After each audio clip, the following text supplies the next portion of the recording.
Você vai ouvir agora Por Trás da Mídia, o podcast que te informa o que não foi dito, com os jornalistas Marco Vieira e Digina Torres. Olá, eu sou Marco Vieira. Olá, eu sou Digina Torres. Está no ar mais uma edição do podcast Por Trás da Mídia. Você com certeza já ouviu falar sobre aposentadoria, sobre previdência e sobre o INSS, não é verdade?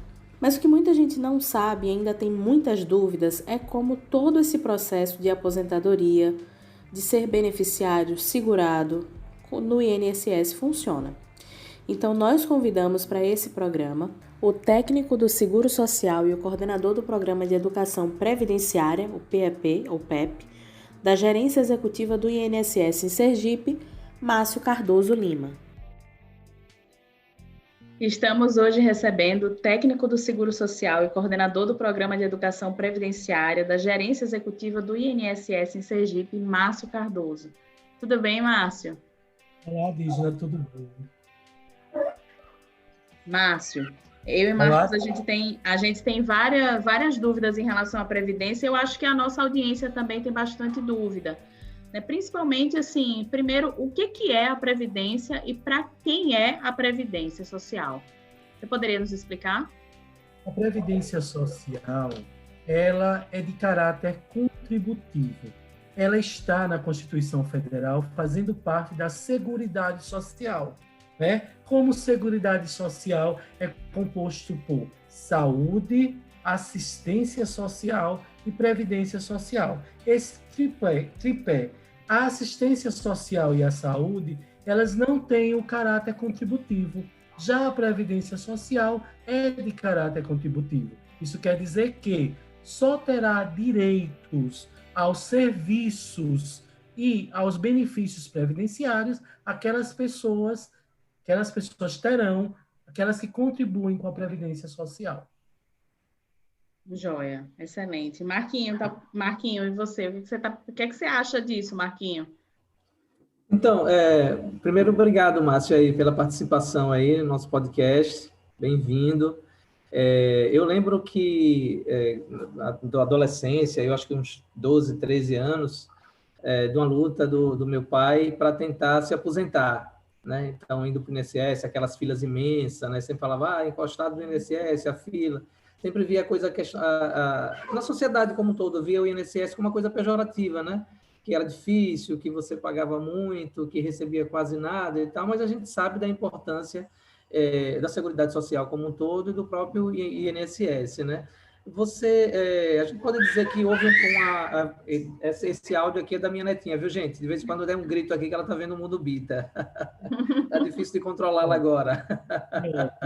Faz parte. Mas o que eu queria dizer assim, houve um processo de evolução, né, do próprio INSS, do próprio corpo executivo, de entender esse movimento da sociedade em busca dessa segurança, né, e de mecanismo, né, de formular mecanismo para poder atender essa solicitação da sociedade. Houve esse processo realmente de evolução no INSS ao longo dessa história aí, ou ainda está meio capenga, como a gente via lá aos 12 anos?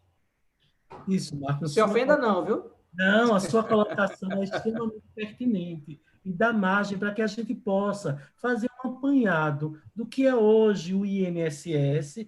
Quando você fala lá das filas quilométricas, lógico, nós temos sempre a tendência, as autoridades competentes, em buscar a melhoria na prestação do serviço.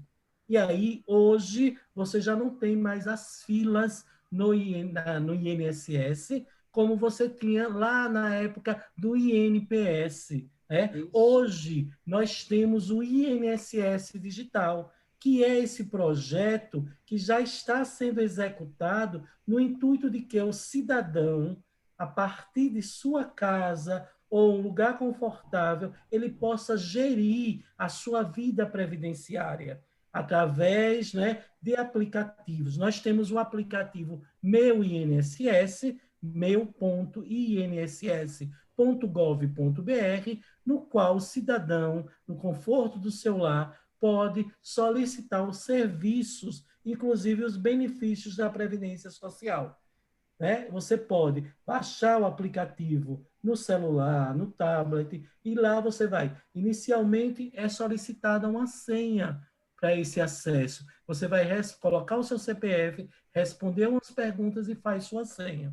Ah, se eu não conseguir fazer essa senha, também no próprio site já está disponibilizado uma gama de serviços sem a senha. O cidadão coloca lá o nome, o CPF, a data de nascimento e vai solicitar benefício ou tirar dúvidas. Além disso, nós temos no próprio Meu INSS a assistente virtual, que é a Elo, ela também vai dirimir dúvidas acerca dos direitos e deveres previdenciários do cidadão. Lógico que existe, quando o cidadão percebe que ele já tem o direito a um benefício previdenciário, ele faz o requerimento no próprio site, ele vai anexar a documentação necessária e aí, assim que ele faz esse requerimento, vai aparecer um protocolo. Neste protocolo vai estar lá escrito em análise.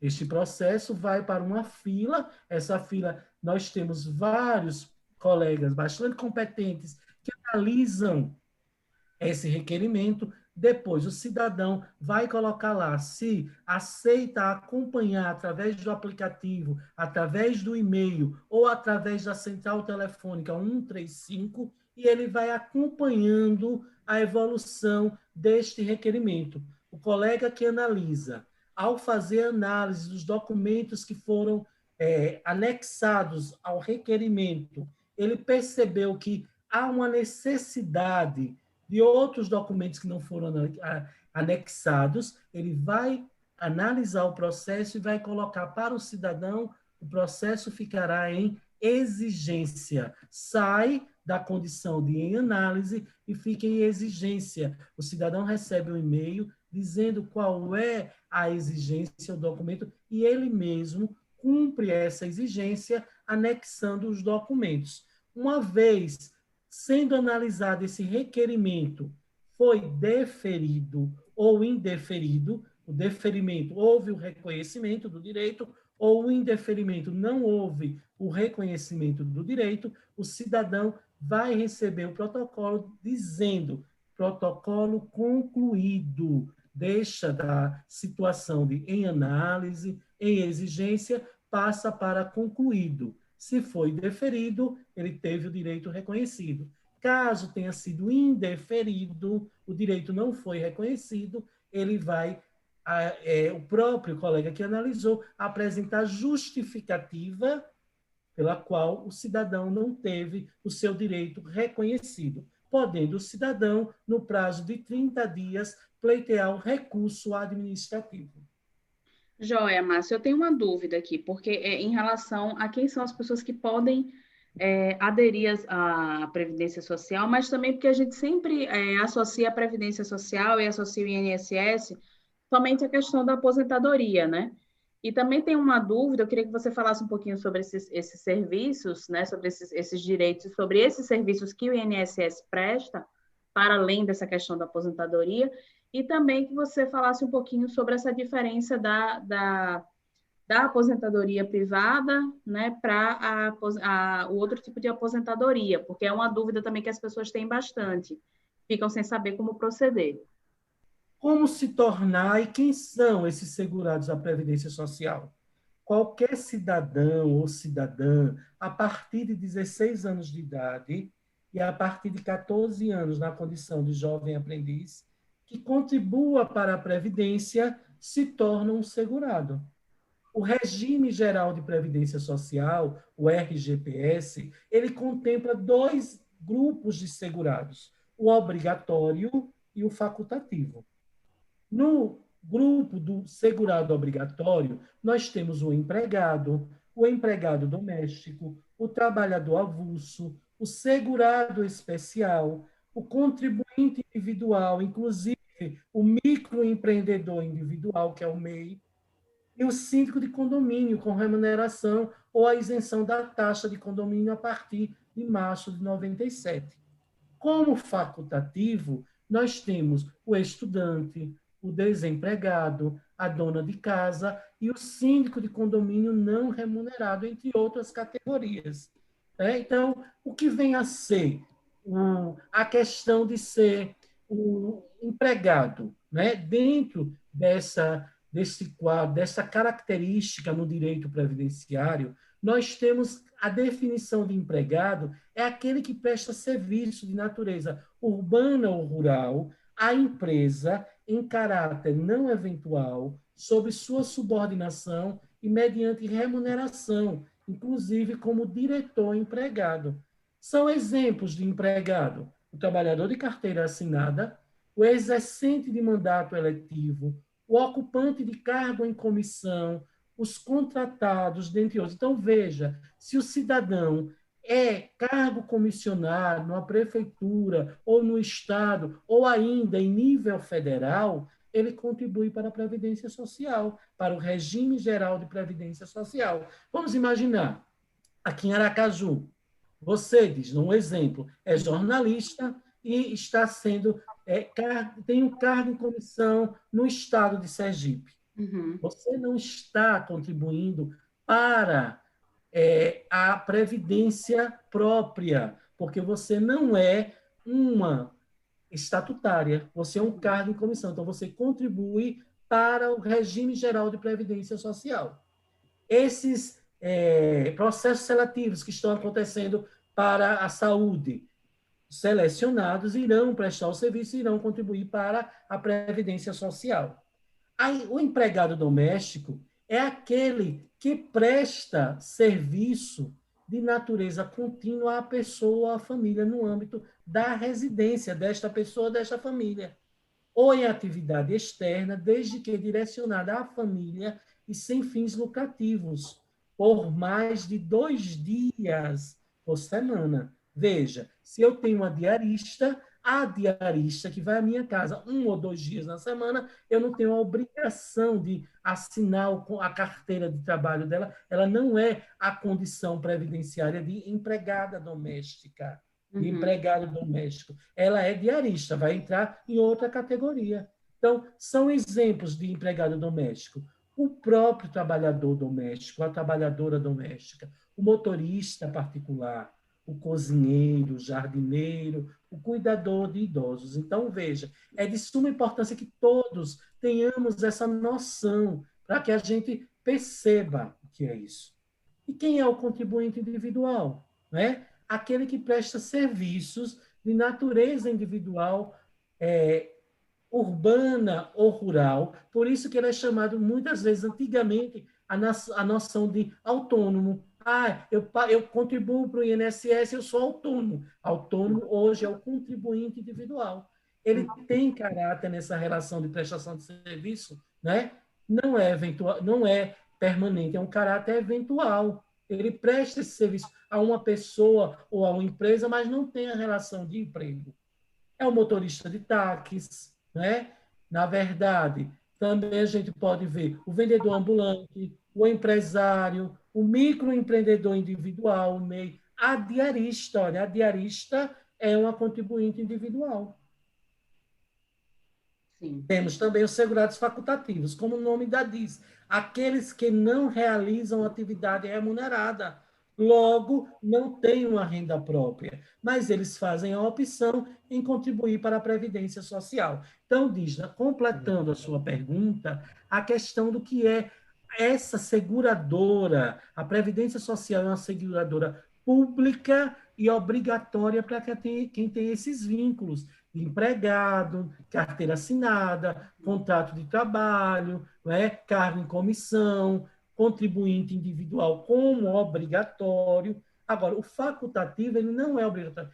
Digamos, você trabalha como jornalista em um determinado jornal, tem a sua carteira assinada, tem o vínculo trabalhista, e no jornal B você também trabalha de carteira assinada. Você tem 2 vínculos. Né? Então, você aí, com esses 2, você não pode chegar no jornal A, assine minha carteira e vamos contribuir. No jornal B, chegar e dizer, não, eu não quero que contribua para a Previdência, que eu já contribuo no jornal A. Não. Se tem esse vínculo de carteira assinada, a Previdência Social é de caráter obrigatória, essa contribuição. Muito bom, muito bom. Márcio, você falou um pouco sobre essa questão, né? Você está com uma carteira assinada, ou você é cargo comissionado, e aí você tem essa contribuição. E os períodos que a gente deixou de contribuir, como é que a gente faz para resolver isso? Tem muita gente que passou lá 5 anos trabalhando, passa mais 5 anos desempregado, depois volta. É fácil esse processo para regularizar, para você continuar né, em dia, vamos dizer assim, com a sua aposentadoria futura? Marcos, veja só. É, Como tem um caráter obrigatório, vamos imaginar, você trabalhou em determinado jornal durante 5 anos seguidos, né? Houve sua demissão, ou você pediu, ou a empresa desligou você, e você deixa de contribuir para a Previdência. Você não arranja um outro vínculo empregatício, não está em cargo de comissão, está desempregado, né? Compete a você procurar a Previdência para dar continuidade, efetuando o pagamento como contribuinte individual ou facultativo. Hoje não precisa você ir a uma agência, como antigamente os Correios faziam aquela inscrição, colavam lá o NIT, que é número de inscrição do trabalhador. Veja, se você já tem um número de PIS, PASEP, ou até mesmo um NIT, que você já contribuiu algum período lá atrás, você pode acessar o site e lá mesmo vai confeccionar a sua GPS. O que é GPS? É a Guia da Previdência Social, que a gente comumente conhece como aquele carnezinho laranja, né? Então, veja, e aí você vai contribuir como? Tanto como contribuinte individual ou como facultativo, existem 3 planos, né, de contribuição. O plano número 1 a gente chama de plano normal, que é aquele que o cidadão verte a sua contribuição para a Previdência Social na alíquota de 20%. 20% de quê, mas desde o salário mínimo até o teto da Previdência Social. O salário mínimo, R$ 1.045. Se ele paga na alíquota de 20%, ele vai pagar R$ 209. Até o teto da Previdência, que em dezembro de 2020, o teto da Previdência é R$ 6.101,06. Quem contribui com esse plano normal terá direito, assim que forem implementadas as condições, a todos os benefícios previdenciários. O segundo plano de contribuição é chamado simplificado. Ele foi criado pela Lei Complementar 123 de 2006. É a alíquota de 11%, tá? Então, o salário mínimo, R$ 1.045, 11% de R$ 1.045, R$ 114,95. Agora, quem contribui com essa alíquota de 11% não terá direito a 2 benefícios da Previdência Social. Quais são eles? Aposentadoria por tempo de contribuição, né? E a certidão de tempo de contribuição. O que é essa certidão de tempo de contribuição? Eu, Márcio, antes de passar no concurso, né, no INSS, na Previdência Social, eu trabalhei 5 anos ministrando aulas em escolas e faculdades. Esses 5 anos que eu era professor, carteira assinada em escolas, estabelecimentos privados, aqui em Aracaju, e faculdades, eu contribuía para o regime geral de previdência social. Passei no concurso público, hoje eu sou estatutário, regime jurídico único, tenho regime próprio de previdência. Aqueles 5 anos que eu contribuí lá, fui ao INSS à época, solicitei a certidão de tempo de contribuição e averbei no serviço público. Então, hoje eu tenho 31 anos de serviço público, 5 eu averbei. Então, é isso, quem paga na alíquota de 20% tem direito a tanta aposentadoria por idade, por tempo de contribuição, a certidão de tempo de contribuição. Agora, os que pagam na alíquota de 11% ou 5%, que é o próximo plano, eles não têm direito nem à aposentadoria por tempo de contribuição e nem à certidão por tempo de contribuição, a não ser que ele complemente a diferença. Se ele paga 11%, a diferença para 29%, mais os juros e as correções monetárias. Como você disse, Marcos, antes de falar do terceiro plano, se você ficou desempregado e não fez essa contribuição, você não pode fazer hoje retroativo, a não ser que você comprove, através de documentos, que você exercia uma atividade obrigatória. Isso. Aí você apresentando documentos, você vai poder pagar aquele período, até 5 últimos anos administrativamente. Mas aí, no caso, no processo, compete ao cidadão mostrar para o INSS que ele exercia uma atividade obrigatória e ele não verteu a contribuição. Okay? O ônus da prova, né? Isso, exatamente. Então, o terceiro plano, né, que é da alíquota de 5%, ele contempla 2 categorias. O Simples Nacional, que é para o microempreendedor individual. O microempreendedor individual é aquele cidadão que tem uma empresa pequena e essa empresa pequena ele quer se formalizar. Para isso, tem alguns canais. Ele pode acessar o portal do empreendedor, e lá tem as explicações. Aqui em Aracaju, nós temos 3 parceiros que orientam o cidadão quanto à formalização do microempreendedor individual. O SEBRAE é um grande parceiro nosso, a Fundate também, e a Universidade Tiradentes, o Núcleo de Apoio Fiscal, que são os alunos do curso de Ciências Contábeis, que eles estão lá, junto com os professores, para orientar a população acerca do que é ser microempreendedor, quem é que pode ser microempreendedor individual, quais os valores que pagam. Para a Previdência Social, o microempreendedor individual paga a alíquota de 5%. Ele ainda vai pagar o ISS ou o ICMS, ou ainda esses 2 impostos, a depender da atividade que ele desempenha. O microempreendedor individual vai pagar em uma guia própria e o vencimento dele é até o dia 20 do mês subsequente. Ou seja, agora, 20 de janeiro de 2021, o microempreendedor individual verte essa contribuição sem juros referente ao mês de dezembro de 2020, no valor do salário mínimo R$ 1.045, ele contribui com R$ 52,25. A partir do próximo mês, que o janeiro aumentou o salário mínimo para R$ 1.100, nós vamos aumentar a alíquota, vai pagar a alíquota de 11 ou de 5 em cima do novo salário mínimo, porque em fevereiro é pago referente a janeiro. A outra categoria que está contemplada nessa alíquota dos 5% é o chamado facultativo de baixa renda, que a gente pode dizer o dono de casa ou a dona de casa. Qualquer dono de casa pode pagar nessa alíquota de 5%? Não. É preciso que ele observe 2 pré-requisitos. Quais são esses pré-requisitos? Primeiro, ser dono de casa ou dona de casa. Aquela pessoa que tem uma atividade, porém não recebe uma remuneração, um salário por esta atividade. A dona de casa, amanhã é feriado, ela se dá o luxo de dizer, não, então não vou lavar nenhum prato, não. Ela tem muito serviço, porém não tem uma remuneração. Então, primeiro pré-requisito para que o cidadão ou a cidadã possa contribuir com a alíquota de 5% na condição de facultativo de baixa renda, é ele ou ela, ele ser dono de casa, ela ser dona de casa. Segundo pré-requisito, tão importante quanto o primeiro, porque são os 2, um e o outro, é adicional, não é uma alternativa, um ou outro, não, os 2. A renda familiar de todas as pessoas que moram na residência com esse dono de casa, essa dona de casa, só pode ser até 2 salários mínimos vigentes. Como é que comprova isso, Márcio?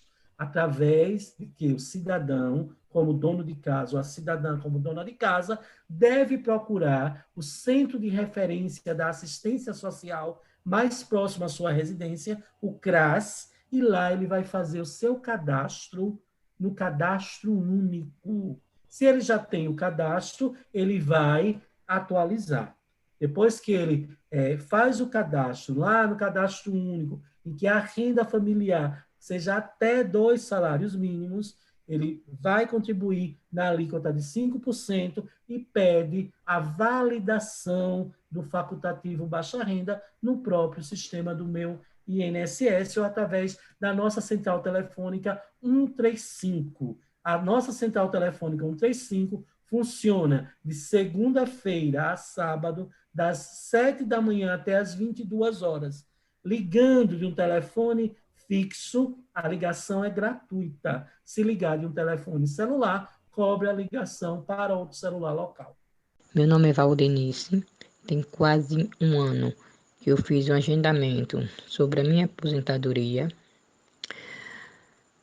Quem me atendeu mandou que eu fizesse uma ligação após os 45 dias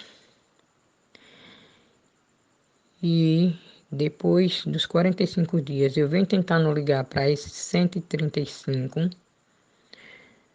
É difícil ser atendida, porque quando eu sou atendida, diz que está fora do sistema, não pode fazer nada. E quando não, o telefone só dá ocupado. Não sei que mistério tem esse número 135. Entendeu? Eu quero saber como é que eu posso fazer, porque eu estou com o número do meu protocolo, como eu dei entrada, entendeu? Agendei e eu quero saber se eu fui aprovada. Eu não sei o que fazer.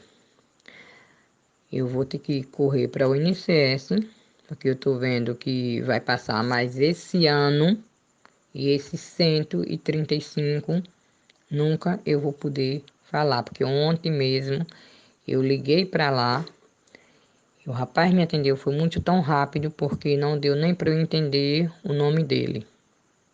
Quando eu fui dizer a ele, queria saber sobre o resultado da minha aposentadoria, ele disse que simplesmente estava fora o sistema, fora de área, não podia fazer nada. É triste, né? A gente trabalha, a gente chega à idade, está com todo o direito ali na mão, para conquistar os seus direitos, tudo, pela idade, pelo trabalho, e a gente recebe um não, porque eu mesmo, várias vezes, entrou essa pandemia, né? Aí paralisou tudo. Disse que ninguém fosse no INSS. Eu também me aquitei e fiquei em casa, mas sempre tentando me comunicar pelo 135. E é difícil, gente, é difícil eles atender esse número, porque só dá ocupado. Entendeu? Quando atende, simplesmente está fora de área, não podemos fazer nada. É essa a resposta que eu recebo. São muitas dúvidas que vão surgindo, né? E aí, mas a gente está, infelizmente, com o nosso tempo curto.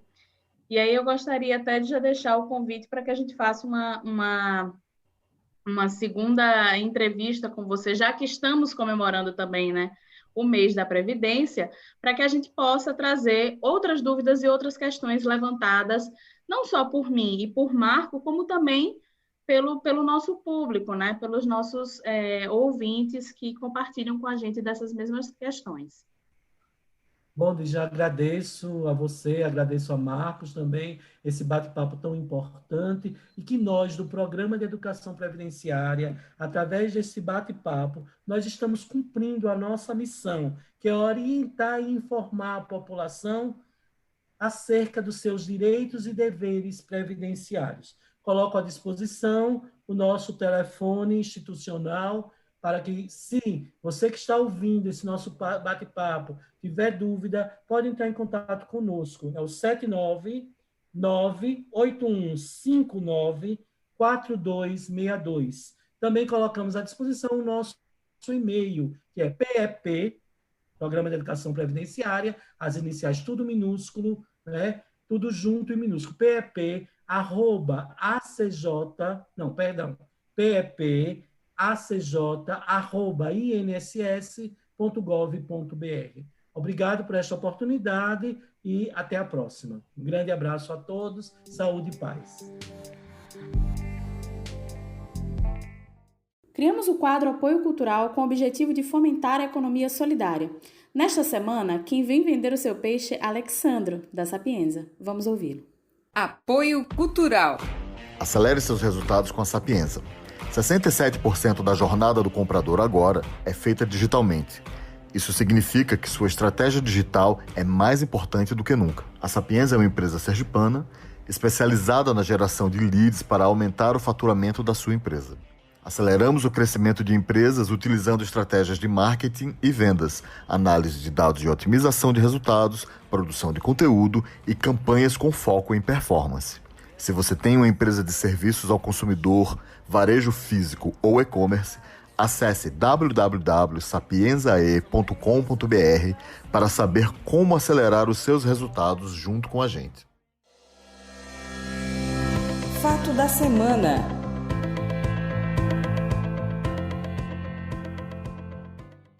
O pedido desesperado da psicóloga Thalita Rocha chocou o país e emocionou muita gente. Pessoal, eu peço misericórdia de vocês. Nós estamos numa situação deplorável. Simplesmente acabou o oxigênio de toda uma unidade de saúde. Não tem oxigênio, é muita gente morrendo. Quem tiver disponibilidade, por favor, oxigênio, traga aqui para o SPA da Policlínica da Redenção. Tem muita gente morrendo, pelo amor de Deus.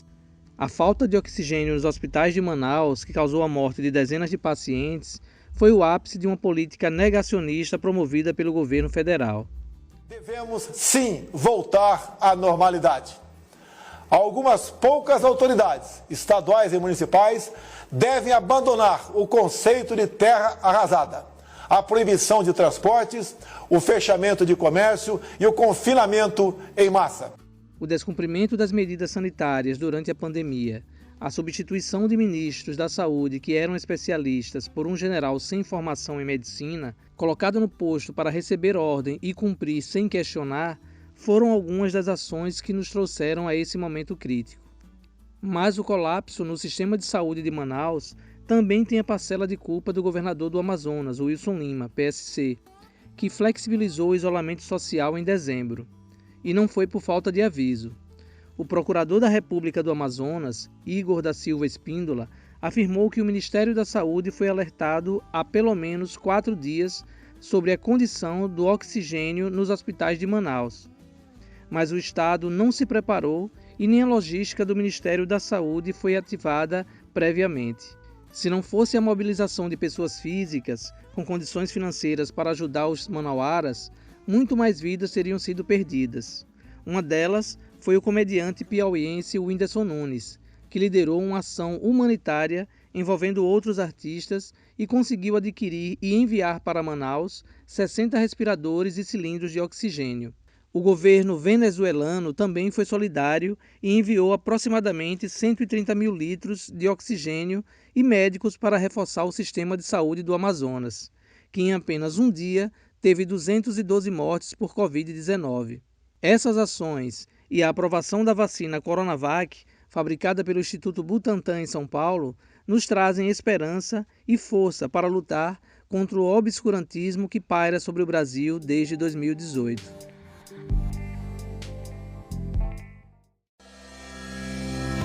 Fake da semana.